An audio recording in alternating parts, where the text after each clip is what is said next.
Esta es una producción de Grupo Fórmula. Encuentra más contenido como este en radioformula.mx.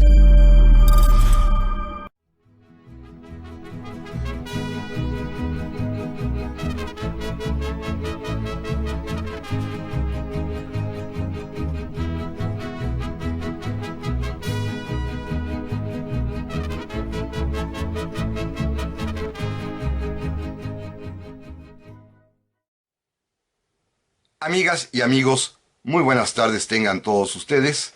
Los saluda con el afecto de siempre José Manuel Villalpando, aquí en una emisión más de su programa, La Historia que Quiero Vivir, que estamos transmitiendo de manera grabada a través de los micrófonos y frecuencias de Radio Fórmula. Ya lo saben, en el 103.3 de FM, en el 970 de AM, ambas emisoras aquí en la capital de la República Mexicana. Llegamos a muchas ciudades del interior de nuestra patria. Ustedes conocen la razón por la cual no podemos estar en todas, pero sin embargo damos la batalla y por eso también pueden ustedes sintonizarnos donde quiera que se encuentren dentro del territorio nacional o fuera de él a través de la página de internet www.radioformula.com.mx. También les reitero que están a su disposición y les respondo de inmediato por esta situación de encierro y de pandemia. Mis redes sociales, que ustedes conocen, mi correo, villalpandohistoriador@gmail.com, o también la página de Facebook, Villalpando y la Historia. Este programa, como ustedes saben, tiene algunas repeticiones más tarde, pero también pueden ustedes seguirlo a través de mi página de YouTube. Continuamos en esta situación de semáforo naranja aquí en la Ciudad de México, en situación de alerta máxima que nadie sabe qué significa porque se han ido incrementando las tonalidades cada vez más oscuras de ese naranja sanitario al que estamos sometidos, pero sin embargo estamos presentes una vez más para continuar platicando acerca de historia de México con ustedes, por lo cual aprecio enormemente el honor y el favor que me conceden al permitirme estar esta tarde, como todos los sábados, con ustedes. Vamos a comenzar. Como lo anuncié la semana anterior, en esta ocasión vamos a platicar acerca de la historia del Escuadrón 201, de la Fuerza Aérea Expedicionaria Mexicana que participó en los campos de batalla de la Segunda Guerra Mundial, allá en el Pacífico, en las Islas Filipinas. Lo hacemos en esta ocasión por varias razones. La primera, por supuesto, es que hace 75 años, una efeméride importante que ha pasado desapercibida, hace 75 años, en el año de 1945, fue cuando esta unidad militar aérea mexicana estuvo presente como la única ocasión en que miembros y corporaciones de nuestras Fuerzas Armadas han participado en una conflagración mundial fuera de nuestras fronteras, por supuesto. Esto es una razón importante, recordar a estos hombres que estuvieron en el frente de batalla, arriesgando su vida, sí, inclusive con varias bajas que ahorita comentaremos las circunstancias en las que encontraron la muerte. Es importante, pues, recordarlos. Es un capítulo pequeño de nuestra historia, un retacito de historia en realidad, pero es un momento importante, a mi juicio, digno de ser examinado y recordado, porque además, y esta es la segunda razón, verdaderamente me he encontrado con una falta y una carencia de información pues suficiente, completa, que permita explicar y, sobre todo, recrear lo que hicieron estos pilotos mexicanos y sus acompañantes, los armeros, los abastecedores, los cocineros, los mecánicos, que estuvieron, todos ellos, en una cantidad de 300 hombres más o menos, allá en las Filipinas.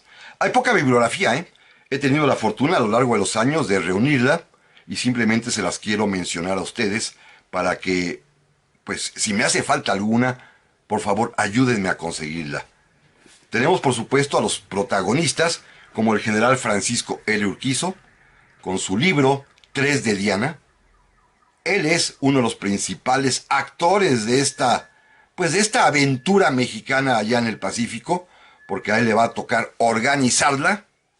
También, naturalmente, un protagonista esencial es el propio comandante del Escuadrón 201, el coronel Antonio Cárdenas, que escribió su libro Mis dos misiones, un libro en el cual narra sus experiencias, particularmente allá en las Filipinas, al mando de la Fuerza Aérea Expedicionaria Mexicana. También hay un libro que se llama Historia Oficial de la Fuerza Aérea Expedicionaria Mexicana, del teniente coronel Enrique Sandoval. Este es un libro importantísimo, fundamental, que logré conseguir hace muchos años y que verdaderamente es una caja de sorpresas. No nos dejemos llevar por el título de Historia Oficial. Hoy le damos una connotación un tanto cuanto despectiva, pero es en realidad la historia tomada directamente y transcritos los partes de guerra y los informes que emitía la Fuerza Aérea Expedicionaria Mexicana, y es una, repito, una verdadera caja de sorpresas. Hay un libro de reciente factura de Gustavo Vázquez, El Escuadrón 201. Es bueno, pequeñito, bueno, creo que puede conseguirse, a mí me costó un poco de trabajo, pero sin embargo, bueno, tiene un aporte fundamental. Muchos informes de origen norteamericano, aunque tiene, a mi juicio, errores garrafales porque hasta confunde los grados militares y, pues francamente, los aplica muy mal. Otro bastante bueno, que también conseguí hace tiempo, de Rolando Niquet, Escuadrón 201. Este libro es interesante porque tiene una serie de transcripciones de entrevistas con sobrevivientes del 201. Lástima, y lástima lo digo con todo respeto, porque no les preguntaron cosas importantes, los dejaron a que se fueran a lo anecdótico, y hay cosas que francamente merecían más la pena que los sobrevivientes recordaran. Otro libro muy importante de Manuel Ruiz Romero, un experto en la aviación militar mexicana. Este libro contiene un capítulo bastante bueno sobre el 201, también a base de testimonios de sobrevivientes. Quizás un clásico que vale la pena que ustedes conozcan es el que escribió doña Blanca Torres, La historia de la Revolución Mexicana, en el tomo correspondiente a la Segunda Guerra Mundial del Colegio de México. Un documento muy valioso porque contiene sobre todo todas las negociaciones diplomáticas para que nuestro escuadrón participara en el campo de batalla. Y remato simplemente con el mejor de todos, a mi juicio, del gran historiador Enrique Plasencia de la Parra, que se llama El Ejército Mexicano durante la Segunda Guerra Mundial. Este sí se puede conseguir, este es muy recomendable. Es una visión sintética, no es completa, pero sin embargo, porque abarca todo el escenario de México durante la Segunda Guerra Mundial en otros aspectos que no solamente es el 201, pero vale mucho la pena y, repito, muy recomendable y necesario. Pero si se fijan, hay poco, o yo tengo poco quizás, no lo sé. Hay por supuesto infinidad, que también los he conseguido ya, de artículos, ensayos, en revistas, en libros, pero sin embargo no hay una gran difusión del tema del Escuadrón 201, quizá por lo minúsculo en términos temporales, fueron unos cuantos meses, en términos humanos, 300 hombres allá en las Filipinas, y quizás pues de mayor intrascendencia para la generalidad y para el correr de la historia de México. Por eso hoy vamos a dedicarle este episodio, pero tratando de verlo más que nada desde el punto de vista humano. Déjenme comenzar con algo importantísimo. El que México participara en la Segunda Guerra Mundial sería motivo de debates muy intensos aquí en nuestro país en aquellos años de 1942, 43, 44, a partir de que México declaró el estado de guerra. No vamos a platicar toda la historia porque si no se me van 2 programas hablando de puros antecedentes, pero sin embargo, un buen día, el presidente de la República, Manuel Ávila Camacho, tomó la decisión de que México participara en la Segunda Guerra Mundial. Una decisión muy controvertida, ¿eh? En su propio gabinete tenía los 2 polos opuestos para o apoyarlo o contradecirlo. El presidente Ávila Camacho, que estaba consciente de la responsabilidad internacional, sobre todo con la causa de los aliados a la que México ya se había adherido. Ya para este momento habíamos firmado tratados muy importantes con los Estados Unidos de apoyo económico e industrial. México producía bienes, como lo hemos platicado, para sustituir lo que allá ya no se fabricaba por motivo de la guerra. de apoyo con trabajo humano, porque fue cuando se permite la entrada masiva de migrantes mexicanos a trabajar en las fábricas y en los campos agrícolas en los Estados Unidos, del servicio militar recíproco, también de prestar el servicio allá los nacionales mexicanos, cosa que pues muchos de nuestros compatriotas irán a la Segunda Guerra Mundial en los ejércitos de los Estados Unidos. También el intercambio petrolero importantísimo, porque Pemex se va a convertir en el suministrador único de la Armada, de la Marina de Guerra de los Estados Unidos. Y pues México tenía que participar, porque además otro país iberoamericano ya había puesto el ejemplo y había enviado casi 20,000 hombres a los campos de batalla apoyando la causa aliada. Me refiero a Brasil. Brasil ya había enviado soldados y México pues no podía quedarse atrás si quería participar en este concierto de naciones aliadas que estaban peleando por la causa de la libertad contra los países totalitarios. Pero en su propio gabinete encontró oposición. ¿Saben quién fue el principal opositor a la medida de que México participara en la guerra? El secretario de la Defensa Nacional, que en ese momento era el expresidente Lázaro Cárdenas.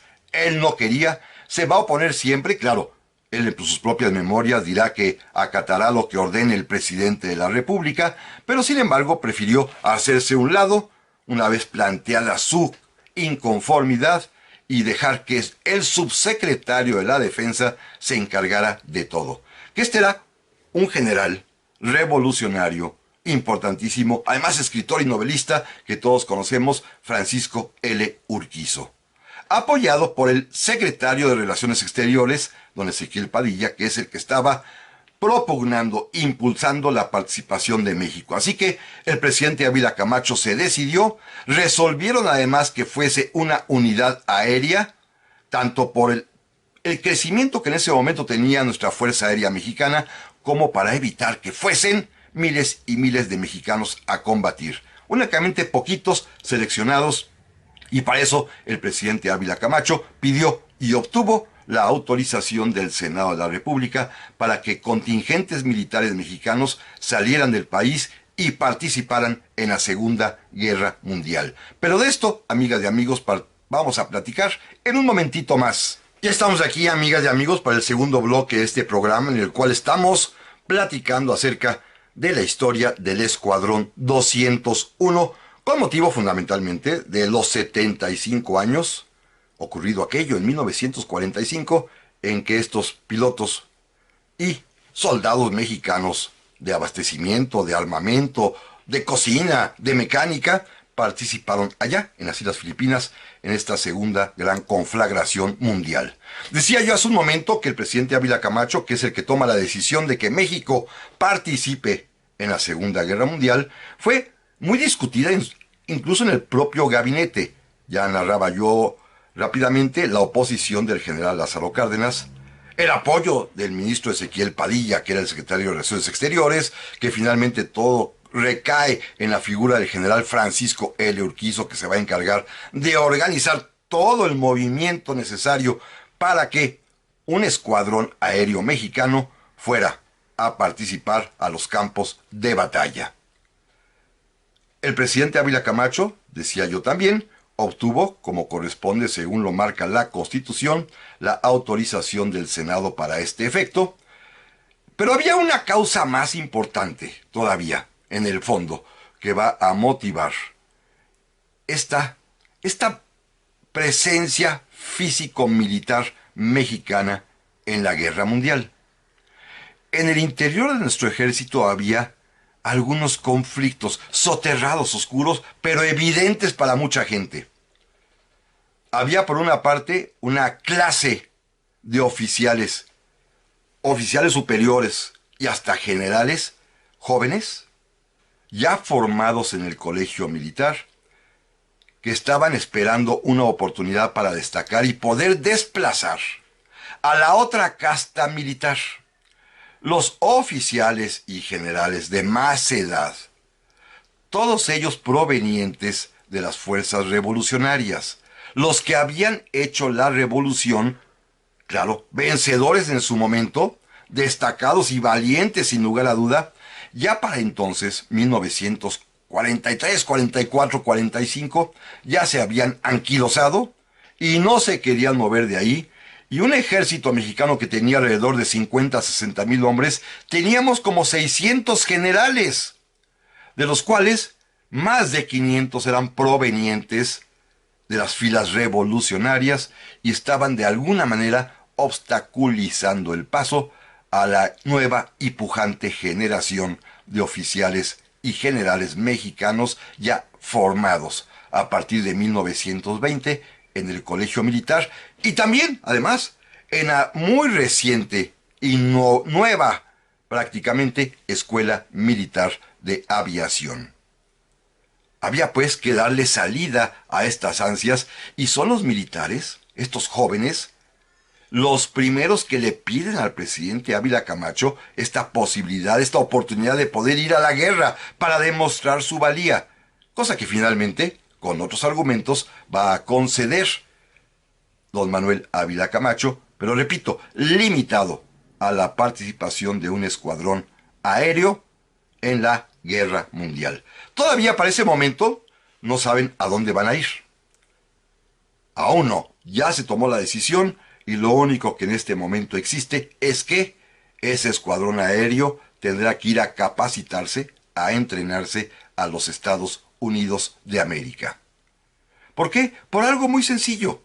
Las relaciones diplomáticas, económicas y aún militares entre Estados Unidos y México permitían que nuestro país tuviese acceso a lo que se conoció como la Ley de Préstamos y Arrendamientos, por la cual Estados Unidos suministraba a bajo precio equipo militar moderno y quizás el arma que más recibió apoyo en estos años iniciales de la Segunda Guerra Mundial fue nuestra Fuerza Aérea, que pues va a obtener muchísimos aviones, casi 300, claro, de muy diversas características, de muy diverso estilo, de muy diversa marca, pero finalmente los aviadores mexicanos estaban emocionados con esta posibilidad de poder participar en el conflicto porque estaban probando aviones nuevos y eso para ellos era sumamente importante. México recibiría muchísimo material aéreo a partir de la buena vecindad y relación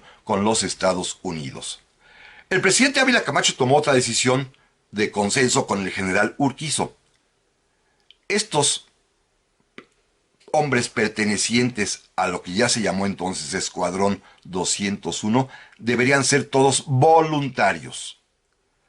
Bueno, todos los pilotos militares mexicanos de entonces se presentaron como voluntarios y hubo que seleccionar a una treintena de ellos, a los mejores, a los más calificados, a los más capacitados, para que ellos formaran el pie de guerra, los pilotos de combate del Escuadrón 201. Una treintena, más o menos, acompañados de 10 o 12 oficiales de Estado Mayor, y el resto del personal también tendría que ser voluntario.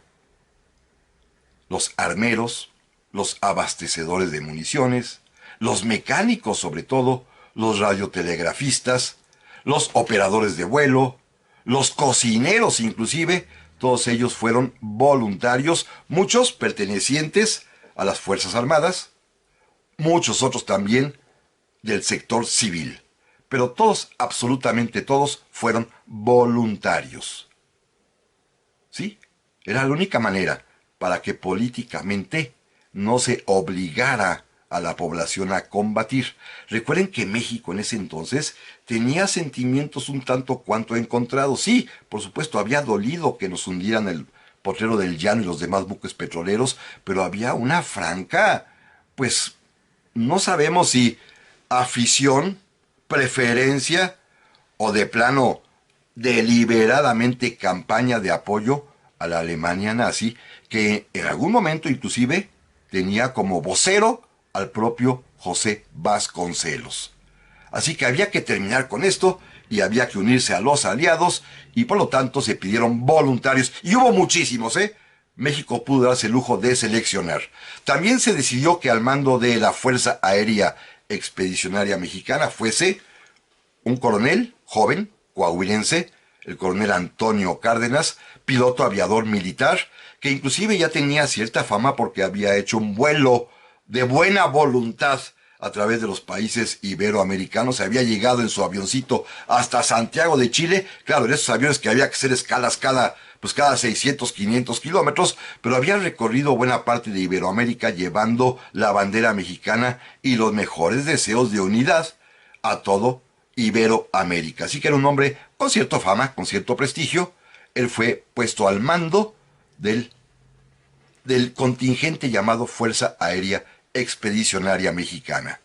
Como comandante directo del escuadrón, como comandante ya de los pilotos de combate, fue designado el capitán primero Radamés Gagiola, un piloto militar de los primeros egresados de la Escuela Militar de Aviación, que ya tenía 4 o 5 años de experiencia, que había recibido a su vez ya capacitación en los Estados Unidos, que era tenido como un hombre profundamente respetuoso, hábil, experto, con buen trato hacia sus subordinados. Él fue elegido como comandante de el Escuadrón 201.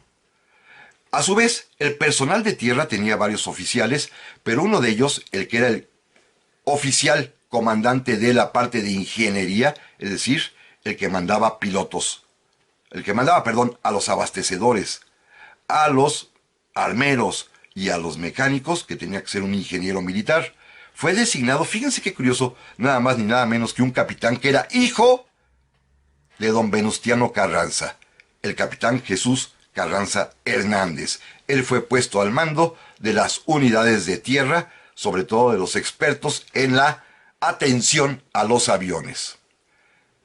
En Estados Unidos ya los mexicanos recibieron entrenamiento a bordo de aviones de la marca Republic P-47 Thunderbolt.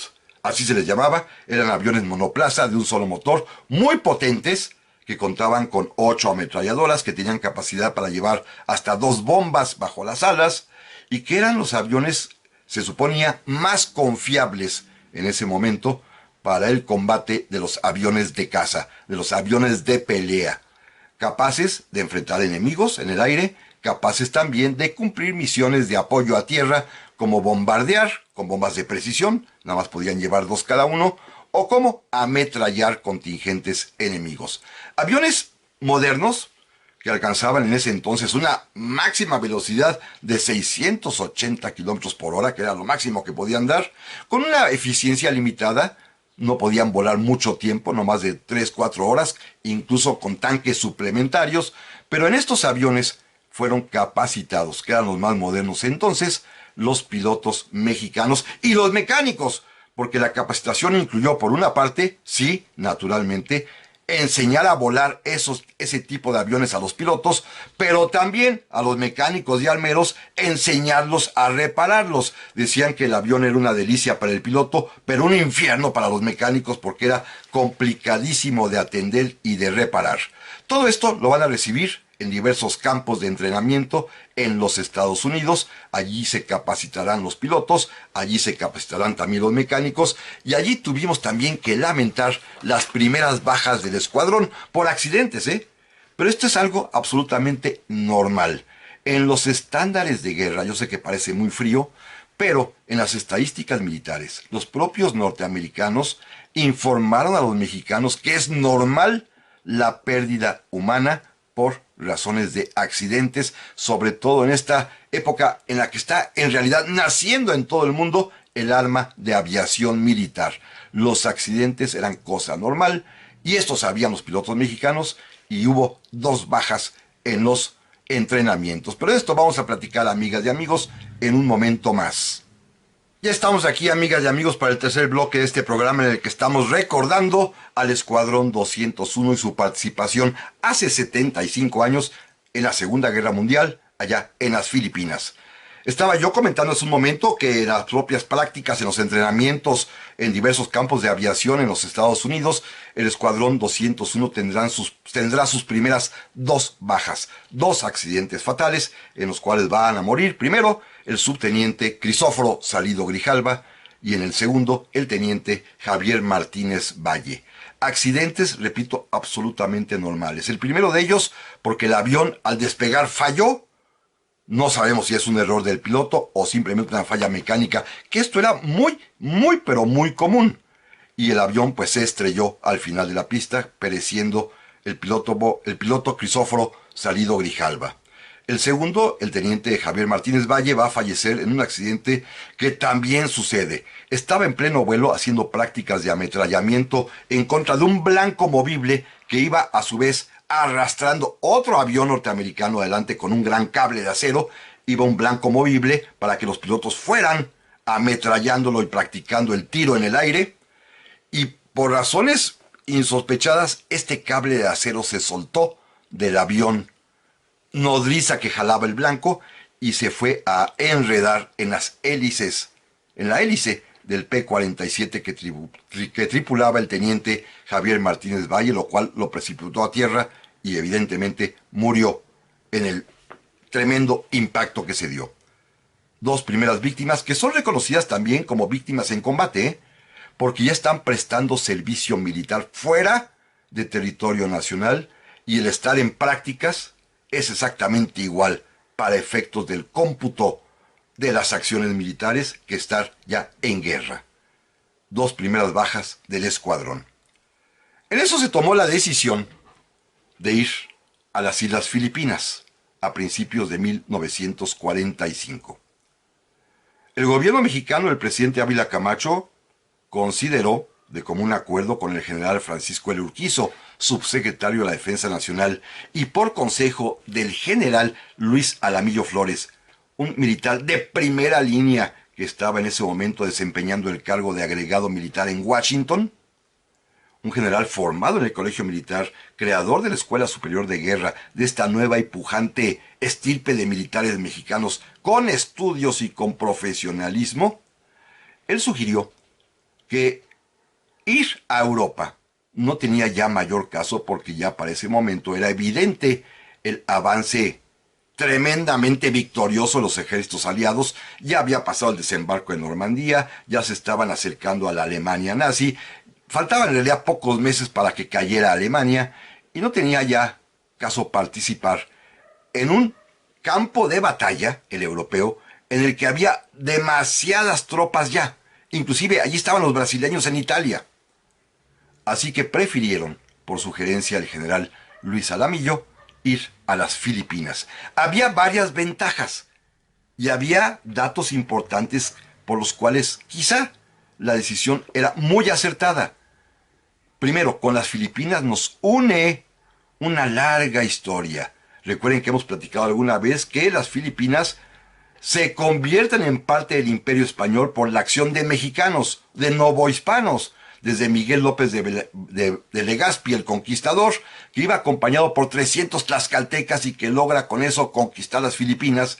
Por lo tanto, había una identidad, fíjense, de historia, de relaciones de, pues, para ese momento, casi 500 años, pero además también de idioma, porque en las Filipinas se habla, o se hablaba por lo menos en aquel tiempo, el español como lengua oficial, de religión, porque son católicos, y naturalmente pues de una amistad a lo largo de los siglos. Así que se decidió que el Escuadrón 201, la Fuerza Aérea Expedicionaria Mexicana, iría a las Filipinas y se le comisionó al general Urquizo a que fuera a los campos de entrenamiento allá en Estados Unidos, que reuniera a todo el escuadrón, que los abanderara y que les diera la salida. Fíjense, ellos, los pilotos y los mecánicos, no sabían todavía dónde iban a ir. Simplemente se les ordenó que se reunieran todos para ser abanderados, que invitaran a sus familias, las que pudieran trasladarse a los Estados Unidos, y a partir de ahí, una vez abanderada la unidad, cosa que ocurrió en el mes de febrero del 45, quedarían ya incomunicados en situación de guerra. Sin saber, no les habían dicho a dónde irían.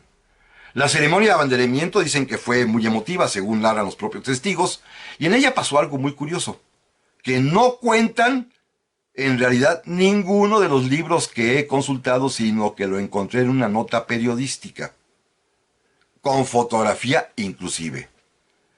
Uno de los pilotos convenció a su mamá, a la señora doña Sofía Mercado, viuda de García, que fuera a ver el abanderamiento, por supuesto, con la emoción propia de las madres que se despiden de sus hijos, pero todos los pilotos le pidieron a la señora Sofía Mercado, que es la madre de Raúl García Mercado, un piloto del 201, que llevara a la Ciudad de México, a la Basílica de Guadalupe, un banderín del Escuadrón 201 firmado por todos los pilotos. Y todos los pilotos firmaron el banderín, se lo dieron a doña Sofía y ella lo trajo y lo colocó al pie de la imagen de la Virgen de Guadalupe. Esta parte es algo interesante. Ninguno de los testigos, repito, mal encaminados también por los entrevistadores, narra esta parte íntima de ir a la guerra. No sabemos, por ejemplo, si al iniciar los vuelos se persinaban o no. Yo supongo que sí. Y lo demuestra esta nota por ahí perdida que encontré con todo y fotografía, en la cual doña Sofía recibe el banderín y después lo trae y lo pone a los pies de la imagen guadalupana. Estaban pidiendo la protección del cielo. En ese tiempo había una canción de moda que interpretaba Jorge Negrete, que se llama, ustedes la habrán escuchado, Cantar del Regimiento. Hoy en día lo siguen cantando en el ejército mexicano, pero le modificaron la letra. En la versión original, y repito, estaba de moda en ese día, se dice que me cuide la Virgen Morena, que me cuide y me deje pelear. Hoy en día eso ya no se dice. Ya saben que les da pudor religioso a nuestros militares, aunque en el fondo todos son religiosos, ¿verdad? Pero les da pudor oficialmente. Pero estoy seguro de ellos que muchos de los pilotos, la gran mayoría, tenían una verdadera fe porque necesitaban tenerla, ¿eh? Volar esos aparatos no solamente era caer derribados en combate, sino también en las fallas mecánicas y en los accidentes que eran pero muy comunes. Salieron pues, literalmente en secreto, descubrieron a dónde iba cuando llegaron al puerto de San Francisco, se embarcaron y de allí partieron en un viaje largo de 33 días hasta las Islas Filipinas. Repito, después del abanderamiento ya quedaron totalmente incomunicados como corresponde a las unidades que parten al campo de batalla. Ya no hubo mayor comunicación con las familias, ni tampoco con la prensa. No había periodistas entre ellos, ni había enviados especiales. Por supuesto, no había redes sociales. Así que el pueblo mexicano quedó ayuno de noticias. Por ahí se filtraban algunas a nivel de chisme o comentario que si habían llegado, que si habían ido. Oficialmente se informó que habían ido después a las Filipinas, pero quedaron sin noticias hasta muchos meses después. Llegaron a las Filipinas, a la ciudad de Manila, la capital de aquel país. Allí fueron recibidos por el cónsul mexicano en Manila, cuyas hijas decidieron vestirse para la ocasión como chinas poblanas. Se vistieron de chinas poblanas, lo cual es, pues francamente, maravilloso para alentarlos. Claro, hay una cosa muy curiosa que tampoco se ha destacado mucho. Hay una fotografía que seguramente ustedes han visto y que se encuentra en internet de los pilotos mexicanos que están rodeando a una de estas chicas vestida de china poblana en su arribo a Manila. La casualidad, si ustedes quieren, la jetatura, la suerte, hace que 5 de los pilotos que están allí, los más cercanos a esta chica, sean los 5 que van a morir en las Islas Filipinas. Es pura casualidad, pero es real, ¿eh? La fotografía existe, la pueden ver ustedes, y los que saben identificarlos encontrarán que allí, rodeando esta hermosa chica vestida de china poblana, están los futuros muertos del Escuadrón 201. Fueron asignados a una base norteamericana, Clark Field, el campo Clark, como a 400 kilómetros al norte de Manila, en donde ya había una base aérea de los Estados Unidos. Allí, en un extremo de ella, estaba la pequeña población de Porac, y en Porac fue asignada la sede del Escuadrón 201 de la Fuerza Aérea Expedicionaria Mexicana. Fueron también adscritos a una unidad norteamericana, a la Quinta Fuerza Aérea de los Estados Unidos, al 58 Grupo de Caza. Se acordó de que los mexicanos participarían bajo órdenes de los comandantes aéreos de los Estados Unidos, claro, con independencia el propio escuadrón mexicano con su propia jerarquía y sus propias órdenes, pero las misiones de guerra les serían ordenadas por el comando norteamericano.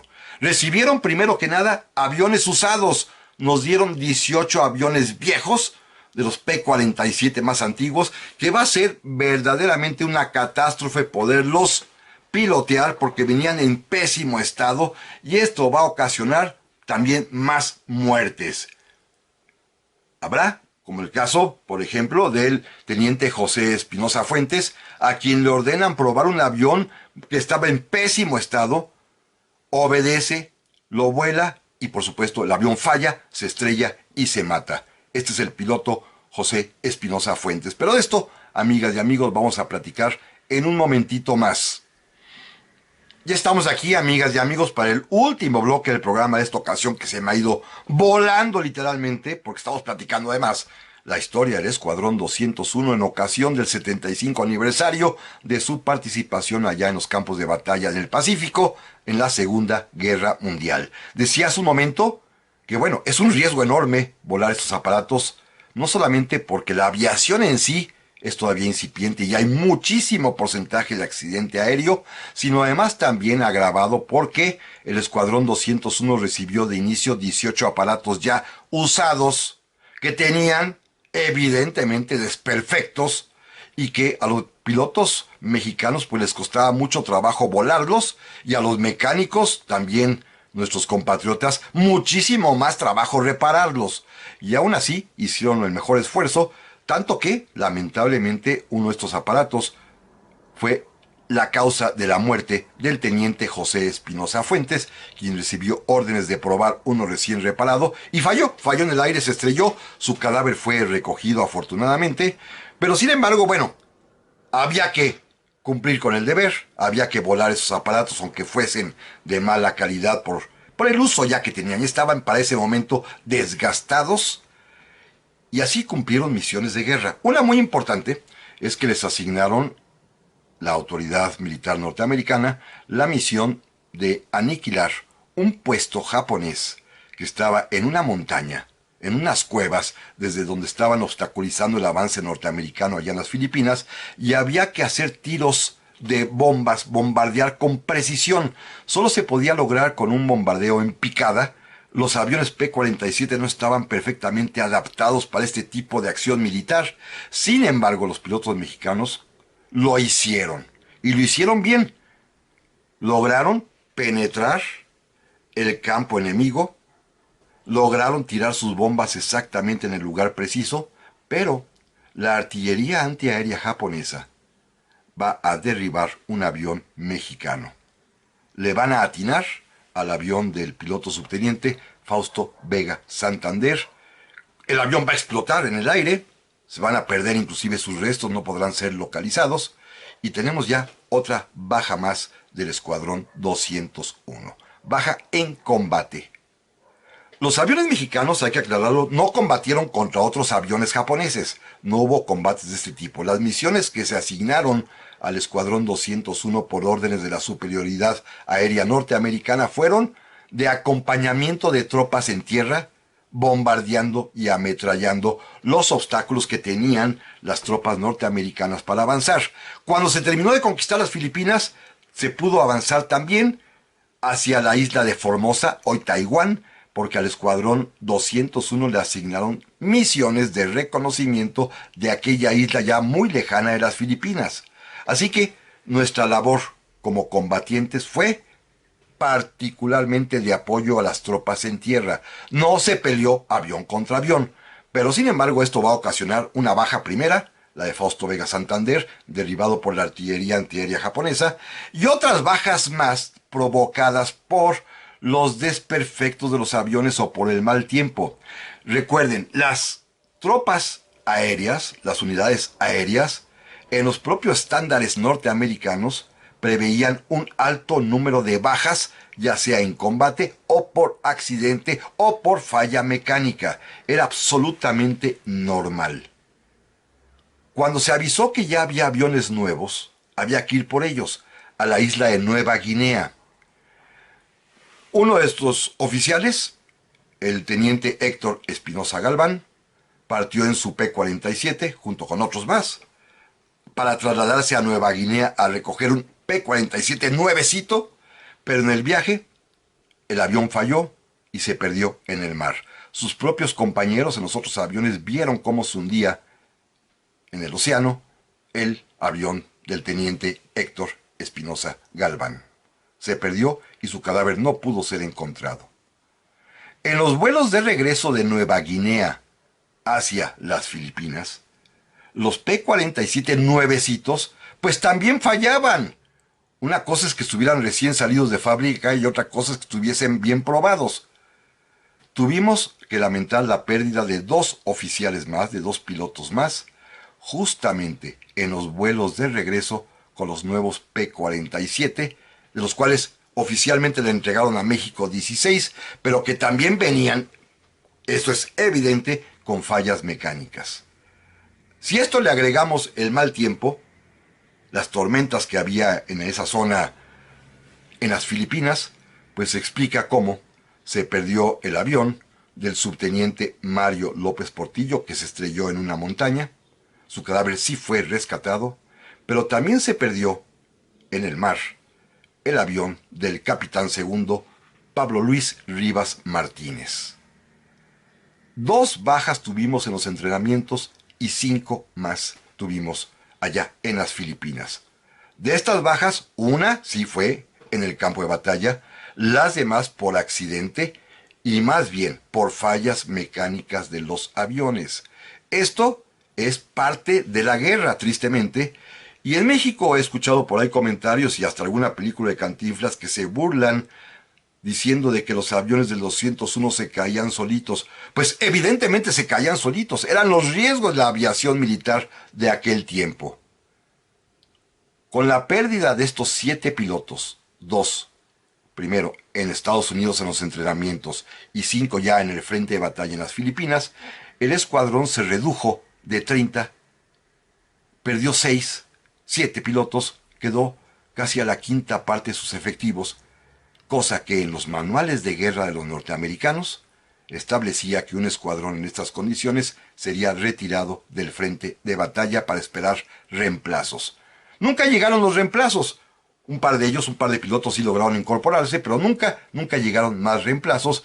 Y para entonces, pues ya se venía encima el fin de la guerra. Sucederá lo que ya conocemos, que el general MacArthur logra conquistar las Filipinas, pero el presidente Truman resuelve acelerar el fin de las hostilidades lanzando la bomba atómica.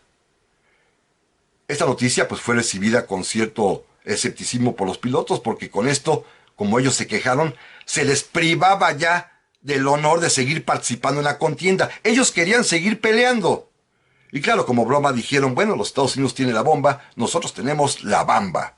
Frase de los propios integrantes del 201, que verán entonces cómo se ordena su regreso, no sin antes que el coronel Cárdenas, el comandante de la Fuerza Aérea Expedicionaria Mexicana, fuera a entrevistarse con el general comandante en jefe del Lejano Oriente, Douglas MacArthur, quien dijo palabras muy elogiosas y halagüeñas para los pilotos mexicanos. Le mandó decir al presidente Ávila Camacho que le estaba muy agradecido y muy honrado por haber confiado a esos valientes jóvenes bajo su comando y que habían realizado con toda disciplina y con su valor las misiones que se le habían encomendado. Fue, repito, una frase muy encomiosa, muy halagüeña del propio general Douglas MacArthur al recibir al coronel Antonio Cárdenas. Los mexicanos regresaron así a nuestra patria, embarcados por supuesto, llegaron a los Estados Unidos y después serían trasladados a la frontera mexicana en una recepción apoteósica desde Laredo, en donde llegaron, hasta la Ciudad de México por todo el trayecto en ferrocarril. Fueron detenidos en cada ciudad, en cada población para ser homenajeados hasta que el día 18 de noviembre de 1945 entraron a la Ciudad de México en un desfile triunfal. Fueron recibidos por todas las autoridades, fueron recibidos por el propio presidente de la República. Ya para ese momento don Lázaro Cárdenas había renunciado a la Secretaría de la Defensa y el nuevo secretario, el general Urquizo, uno de los principales protagonistas de esta historia, es el que sale a recibirlos y, por iniciativa de él, a los miembros del Escuadrón 201, pilotos y personal de mecánicos, cocineros, armeros, abastecedores, a todos se les entregó y se les otorgó la medalla de servicios en el lejano Oriente y después fue ya suspendido el Escuadrón 201 para ser reactivado de otra manera y estos hombres fueron ya liberados, voluntarios todos, héroes en realidad, Tomar la decisión de ir a la guerra no era una decisión fácil, lo hicieron voluntariamente y cumplieron con su deber, hay que decirlo tal cual, cumplieron con su deber. Simplemente yo quería en este programa recordar esta actuación mexicana. No puedo llamarla hazaña ni tampoco acto heroico. Es una acción del cumplimiento de deber de hombres mexicanos que supieron voluntariamente enfrentar la adversidad de la guerra con todos sus peligros de muerte por accidente o muerte en combate. Y ahora para terminar quiero decirles que este programa lo he dedicado a aquellas mujeres, las madres de los pilotos, las novias de los pilotos, las esposas de los pilotos, las viudas de los pilotos, que no sé si todavía alguna sobreviva al día de hoy. Pero estas mujeres que amaron a estos hombres que arriesgaban la vida, merecen todo nuestro reconocimiento y poco, muy poco se habla de ellas. He visto en los periódicos de aquel tiempo una fotografía de la novia de uno de ellos que lo abraza apasionadamente. He visto también la fotografía de la viuda de uno de ellos que recibe una condecoración de manos del presidente Ávila Camacho, pero esta parte de la historia está ignorada y olvidada. A ellas quiero dedicarles esta melodía que se interpretaba y estaba de moda en los días de la Segunda Guerra Mundial, Nos volveremos a encontrar, que cantaba una intérprete de aquel tiempo, Vera Lynn, y que se convirtió en el himno amoroso de todas aquellas mujeres que vivían con la esperanza de volver a ver a sus seres queridos, a sus hombres, todos ellos pilotos de las fuerzas aéreas aliadas en todos los países libres que peleaban en la Segunda Guerra Mundial. Para ellas, para estas mujeres que amaron a sus hombres y que vivieron con la esperanza, está dedicado este programa. Y si les es posible, escuchen la melodía. La pueden encontrar fácilmente en YouTube. Yo no puedo incluirla aquí hoy en este programa en virtud de que violaría los derechos de autor, pero búsquela. Estoy seguro que les va a gustar. Los espero por aquí, si Dios lo permite, la próxima semana.